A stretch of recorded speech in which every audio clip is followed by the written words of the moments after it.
Raccoon hyphen hyphen hyphen hyphen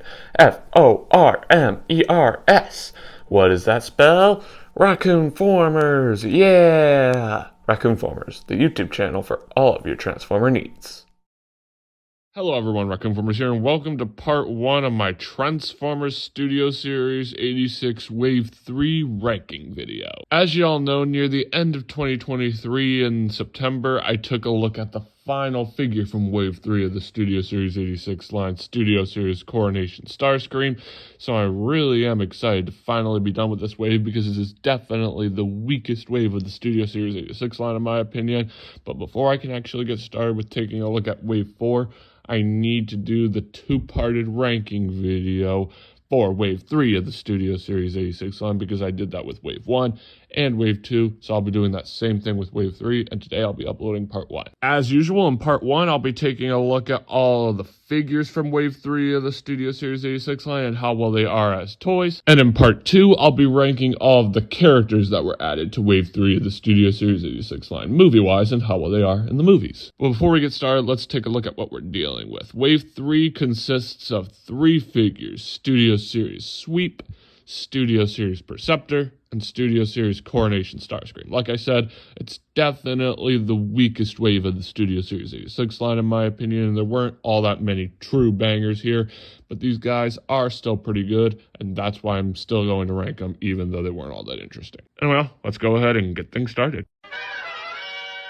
Taking the third spot on my list and being my least favorite figure from Wave 3 of the Studio Series 86 line has got to go to the Transformers Studio Series number 8610 Voyager Class Sweep. Like I said before, none of the figures from this wave are incredibly interesting, but Sweep easily comes in last, considering that he's nothing more than a repaint of Scourge. Don't get me wrong, it's a pretty decent repaint because the color scheme for Sweep is honestly a whole lot cooler than the color scheme for Scourge. I really do like the brighter colors.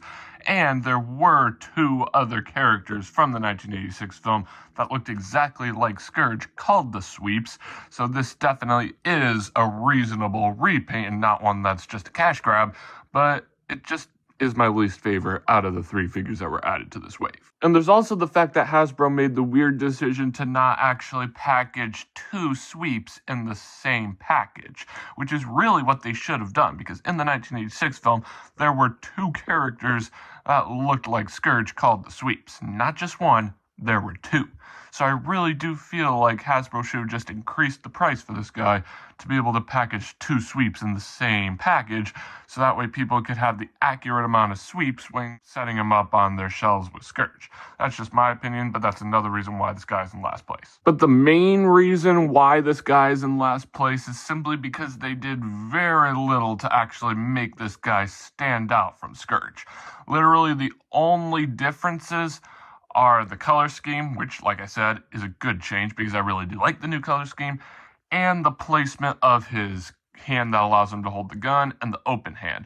They're just switched with Scourge and Sweep. See?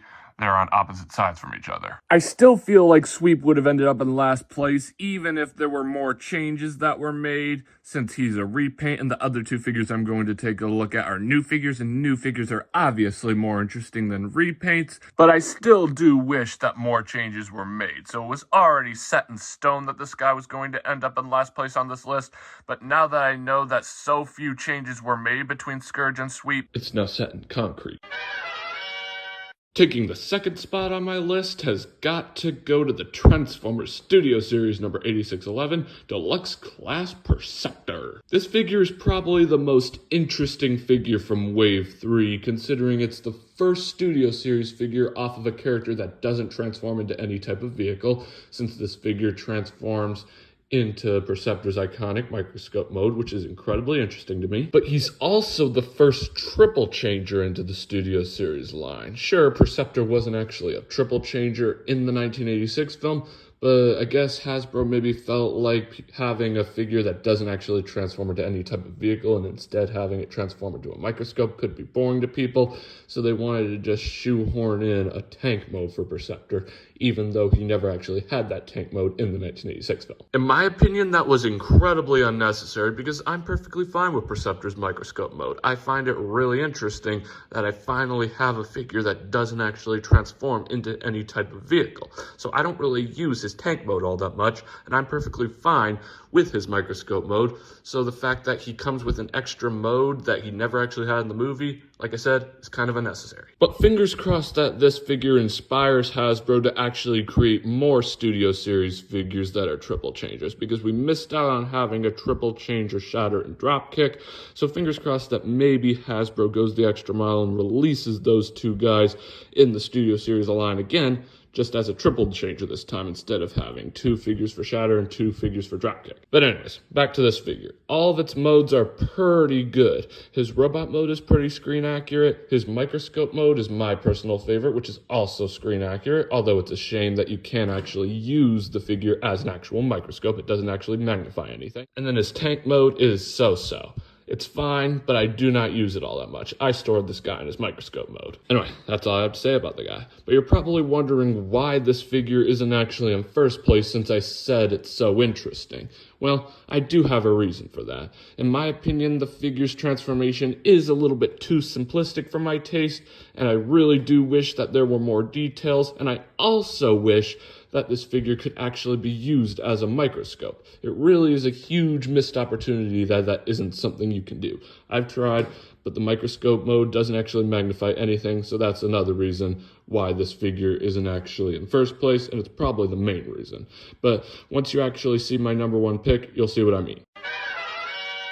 And taking the first spot on my list and being my favorite figure from Wave 3 of the Studio Series 86 line has got to go to the Transformers Studio Series number 8612 Leader Class Coronation Starscream. Like I've said a lot today, none of the figures from Wave 3 of the Studio Series 86 line were incredibly interesting, but out of the 3, Coronation Starscream is definitely my personal favorite because it has the most to offer. Sure, it's not a brand new design because apparently it was a straight up reprint of the Kingdom Starscream figure, but I never actually picked up that figure, so to me, it is a new design, so I don't really have a big issue with his design not being a brand new design, but he is a pretty fun figure, and his transformation is honestly one of the funner transformations out of all Studio Series figures. It's really fun to flip back and forth, I'm not gonna lie. He also has some of the best accessories out of any Studio Series figure. He has that whole coronation getup, which is really cool in my opinion, and he also has that throne that can actually be used with other Studio Series figures.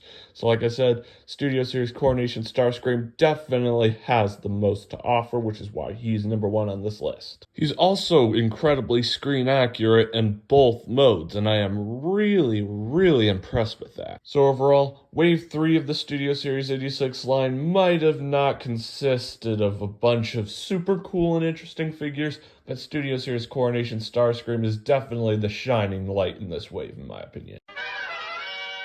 Well, ladies and gents, that is how I would rank each of the figures from Wave 3 of the Studio Series 86 line. Like I said before, this wave did not consist of a lot of cool and interesting figures, but there still are good figures in this wave and ones that I definitely recommend picking up. Well, friends, this pretty much wraps up this ranking video. Thanks for tuning in. Remember, click that big red subscribe button and hit that notification bell so you never miss out on a future video. And make sure to stay tuned for part 2 of this ranking video coming hopefully very soon. In that video, I will be ranking the Sweeps, Perceptor, and Coronation Starscream, which are all of the characters that were added to this wave of the Studio Series 86 line movie-wise and how well they are in the movies. And after that, I'll start making reviews on figures from Wave 4 of the Studio Series 86 line. This wave, in my opinion, consists of some of the greatest figures from the Studio Series 86 line, so I'm definitely excited to actually start reviewing some of these guys. And I'll be doing that after I release part 2 of this ranking video, and I'll be sure to keep you posted on part 2's progress. Anyway, that's all I have to say. As always, I'm Raccoon-Formers, and I'll catch you next time. Peace.